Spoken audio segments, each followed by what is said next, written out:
Um, so once I got settled in my recording situation, I was signed to the label with Michael Jackson, Luther Vandross, Tina Marie, Mariah Carey was on the other side, across the hall at Columbia, and I was this new kid that they spent all this money on and didn't know what to do with.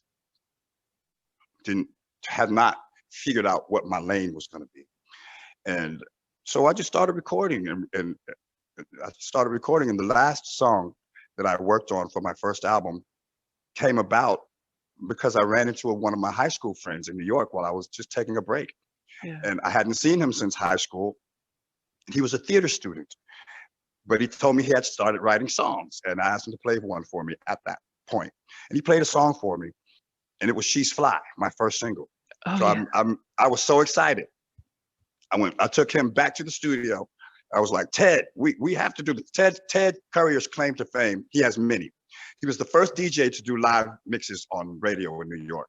Wow. On 92 KTU back in the maybe late 70s, early 80s. And he produced Atomic Dog for George Clinton. Wow. He produced music by a group called Black Britain. He produced many hit records, Yeah. many hit projects that he was involved in. And so we were working on the album. I told him that, George had written the song, and I played it for him. We got to cut it, and he got excited, and we cut it. Well, I had the flu, funny, and I started working on the song, and the first line is, "Hey, you got me jumping. Your big butt, beautiful body is showing up bumping." That was supposed to be the line. Yeah. But I said, "Hey, you got me jumping. Your beautiful body is showing up." And Ted was like, "That's it. Oh no, that's it. We're keeping." I was like, "No. That was a mistake. I didn't mean to do that." He was like, "If you think I'm erasing that, you're out of your mind. This ain't Shakespeare. This ain't Shakespeare."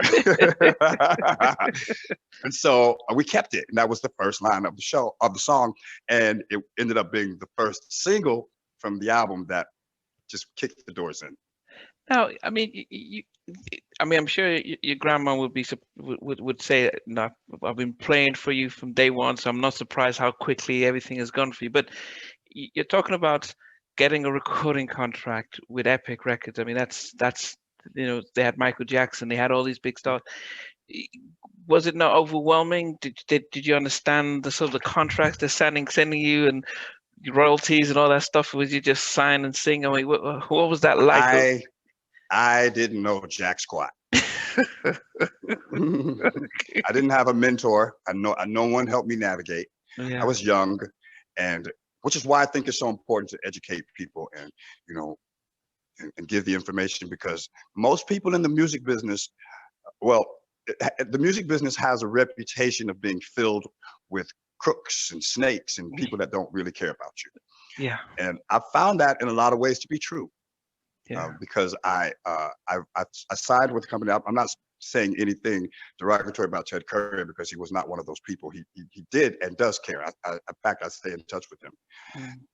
But there were people that were on his team that I began that early on, right away, began to treat me as if I were family, and made me feel very at ease and comfortable, and began to shower me with gifts. I later on found out that I paid for all those gifts. They wasn't gifts at all. I was buying my own stuff. And if I knew that, then I would have got the one that I really wanted. Yeah. Of whatever it was. Like I had the biggest boom box that a person could have and have it on your show, that you could carry around. I had the first dual-sided Sony Walkman. Oh, okay. You know what I mean? Yeah. And just gifts. I was like, "Oh, okay, I'll take it."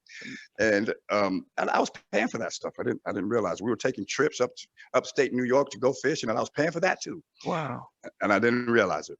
And the more I learned, the less interested they were in having me be involved. Because I know more now. You can't really pull the wool over my eyes, but they did. I got a few times, and one of those, another way that I got was that I signed publishing deal with EMI that I didn't know I was signing. And it was a $250,000 deal, and I got $10,000. And I didn't know. And I was happy to get that $10,000. Yeah. But I didn't know that there was another, $240,000 to be had. Yeah. Yeah. Those kinds of things. And so I just think it's important that, people know that if they're going to get involved in this or any other business, yeah, that they do themselves a service by understanding business, and then having someone around you in your corner at every meeting you go to that cares about you. Yeah. I think one of the hard things for me is, as much as I enjoyed talking with yourselves and early other artists, is hearing the same type of stories that have happened to now mainly the Black artists, because I'm talking to R&B artists. But it's very heartbreaking to find out how people know what they're doing, taking advantage of young, inspiring acts. Oh yeah, and yeah. I mean, it's like if you come to them and you don't know anything about this business, you are perfect. Yeah. Wow. And they saw dollar signs. In fact, the dollar signs were so vivid to them that I could see the dollar signs in their eyes. Wow. And it was good when it was good. Yeah. But when it began to spiral was because I knew more. I knew too much. Yeah. And then you couldn't play me as easily. And that's what I've been hearing from others, is that you almost have to know enough that they don't know that you know, but you know enough to be guarded, but not to let them know that you've caught on to what they're doing. We're now born. We've had She's Fly as a hit. We've had Lovey Dovey as a hit. We've had Forever Yours. That's from the first album. Forever Yours as a hit. Head Over Heels was kind of mediocre, but With You took off. Everlasting Love took off. Mm. And it was time to start working on my third album. And so now my managers were like, okay, so now y'all, we need some commitment from you guys. We have established him now. So we really need y'all to turn it up. And somebody in the heat of the moment said something like, well, if you think you can find a better situation for Tony, go get it, make it happen. And they did. They found a situation for me at Virgin. And so I left Epic and signed to Virgin. And they had Janet Jackson and After 7 and Was Not Was and a whole bunch of other huge groups at the time. And here I was, the new kid on the block again, feeling like I was starting over. And I started recording, and the most expensive video I ever did was with Virgin. I think it was $500,000. Wow. They flew me in a helicopter to the top of a flat top mountain in New Mexico, which is called a mesa. And they landed me and put me on this mesa with a boombox on a helicopter. And then they took off and began to circle around the mesa while I'm singing, When a Man Cries, and it was this beautiful, beautiful video. But the helicopter got too close one time and almost blew me off, and I had to hit the deck. And I had on white. Oh, goodness. It wasn't white anymore. Oh, goodness. So they had to come get me and take me off the mountain. The record company executive who was responsible for me being there, Gemma Corfield, she's British. And she and my manager, one of my managers, who was a female, they did not like each other. There was two bosses. In fact, I think they might have even had a physical confrontation. Wow. And the result of their disagreement ended up in me being dropped. This was after my first album, When a Man Cries, came out and did well. And they thought, okay, they gave me a bigger budget for the second album. And I was working on the second album in LA, and I got a phone call. It's a wrap, we're going home. And I didn't understand that. I didn't know what that meant. I was like, what do you mean? I'm in the studio cutting vocals. They were like, no, it's a wrap. And it just took me a minute to process that. What do you mean? Tell me, come out with it. What does this a rap mean? Yeah. They said, the record deal is over. And we're done. I was like, well, what happened? I didn't know. And it later came out in the wash that they had this conflict, and my being dropped from Virgin had literally absolutely nothing to do with me, but because my management and the upper management at the label had this confrontation with each other. And that's how I ended up being dropped. Wow. So I guess it's strange because in those days, especially in the 90s, you know, a record goes gold. That was massive back then because they weren't spending as much. They gave artists a lot of time to release videos and Right. songs, and there was a lot of development. And so I'm just so Absolutely. you've had hits and consistency. You've got a lane. You've got an audience, and I was surprised Epix actually decided to let you go.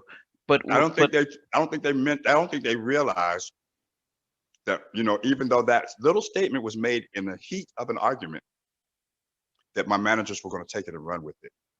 I don't think they realized that was going to happen.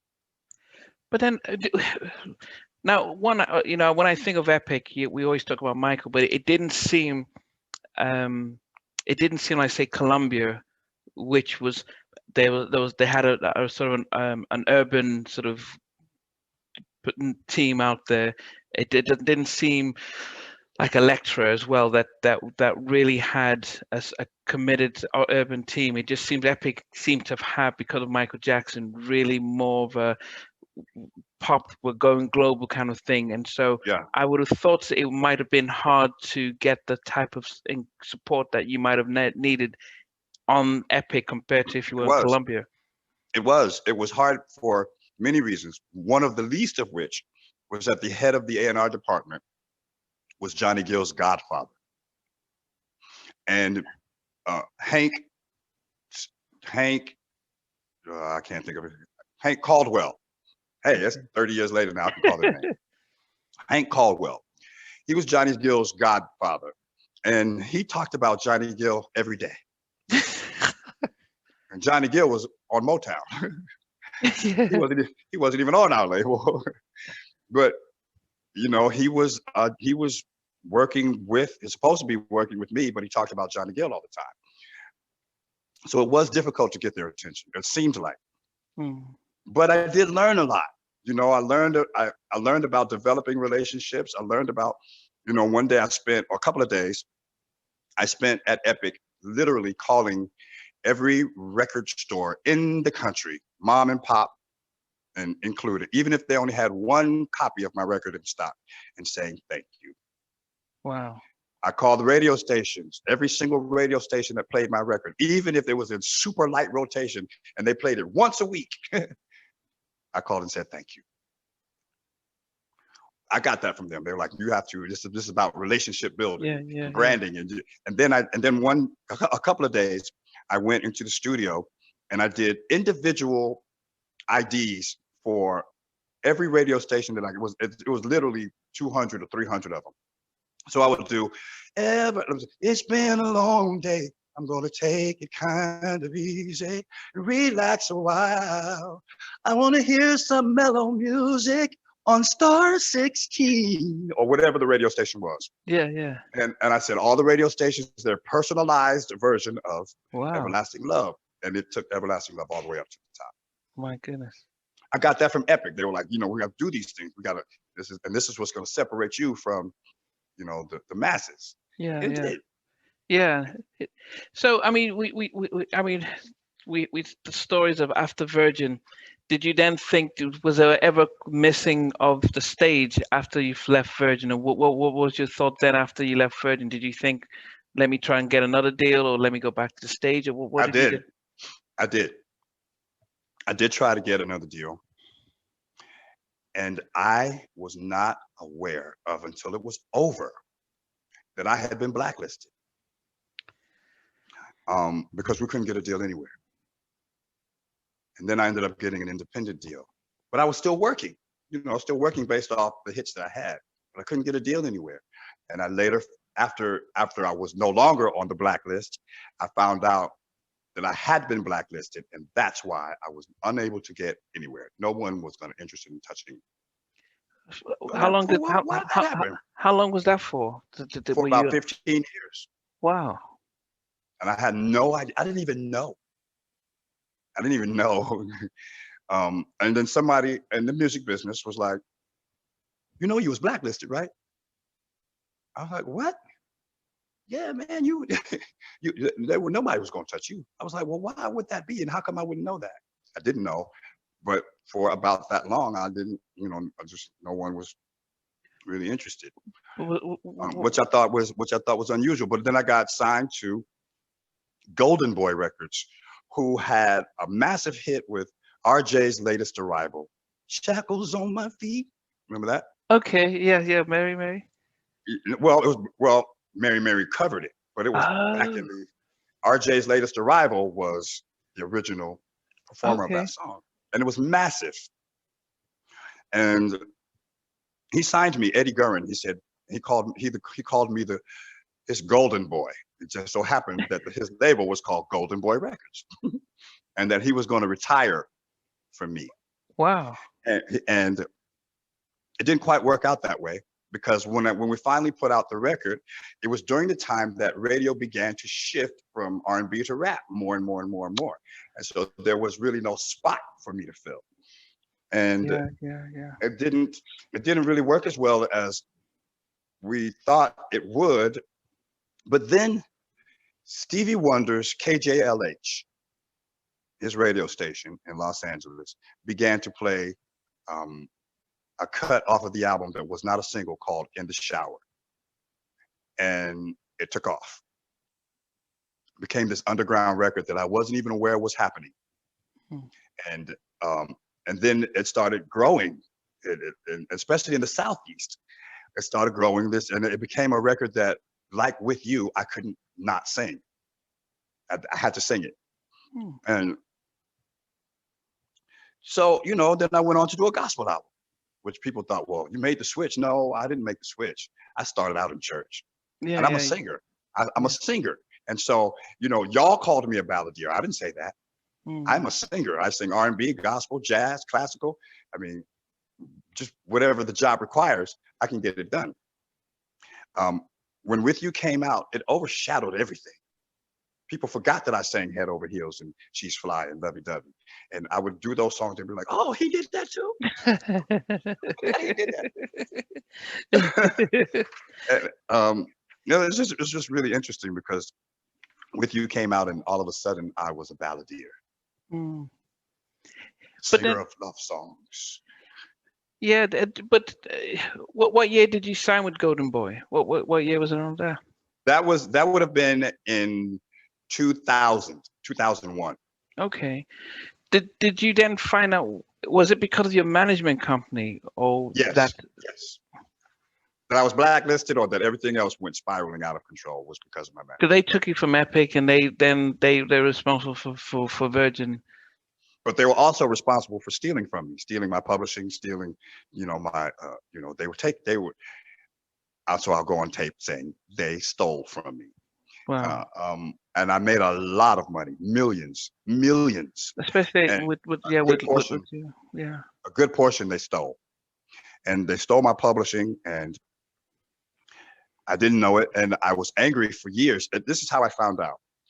Well, first of all, in the beginning, before I left my management company, I walked into one of my manager's offices, and my business bank book, checkbook, was on her desk, open, which was unusual because I wasn't there to discuss any banking information, and there was no reason for my checkbook to be out. And I happened to look at the ledger, and it said Andre's rent, Andre's rent, Andre's rent, Andre's rent, Andre's rent, who was my cousin, Andre's rent, who I was paying for months, the whole entire time, because he had an apartment at the same building that we were living in, and I was paying his rent, and I didn't know it. So I was like, well, why are these checks for Andre, his rent, and I'm paying him? And then who decided that they were going to? And her response was, you had no business looking on my desk. I was like, but that's my checkbook, woman.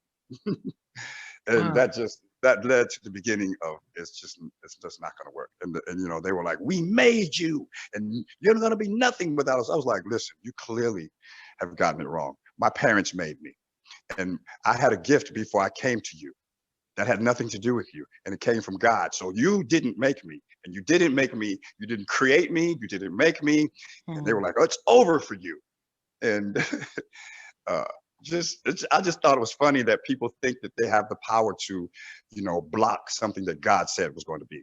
Yeah. Nobody has the power to do that. Yeah. And I always believed that you don't have the authority to stop God from working. And I Yeah. trust him more than I trust you. I made a lot of mistakes. I learned some hard, valuable lessons. Mm. I did end up, leaving that company because I knew that I couldn't go further with them because I knew too much, but Yeah. I didn't know how much they had taken from me. So moving forward a few years, I get a call or an email from some German producers who have gotten hold of some acapellas of mine. I don't know how they got them, but they wanted to do some remixes and they wanted my blessing. And I gave them my blessing right away. Then afterwards, I began to look up to see what this meant, what it was going to mean to me for them to put out these songs. And during my research, I found out that I didn't own the publishing to those songs. Not only had she taken my publishing, but she sold it. And then it had been sold again. It had been sold like 3 times. Someone owned it, and that's what it was. So it didn't mean anything to me. And I called Ted Currier because I thought he was in on it. I was like, Ted, man, I thought we was cool, man. He was like, what are you talking about? Well, I was just doing some research because yada, yada, yada. And I found out that I didn't own my publishing. And then he said, that's why I haven't gotten a check in the past 20 years. I was like, what are you talking about? What are you talking about? He said, I haven't gotten a publishing check for 20 years. And now that you're talking about this, I now know why. Because it was his wife. And she was taking his money too. He didn't know it. Hmm. She's taking his money. She took his publishing, and then they got divorced, and she's off living well and getting a check. Wow. Well, because I refuted all of that was going on, those checks stopped. They stopped coming because the publisher or the administrator of the royalty checks froze them until we could clear up who actually owns them and all that kind of stuff. So they're still on hold, and hopefully soon that those funds will be released to their proper owner, which is Wow. me.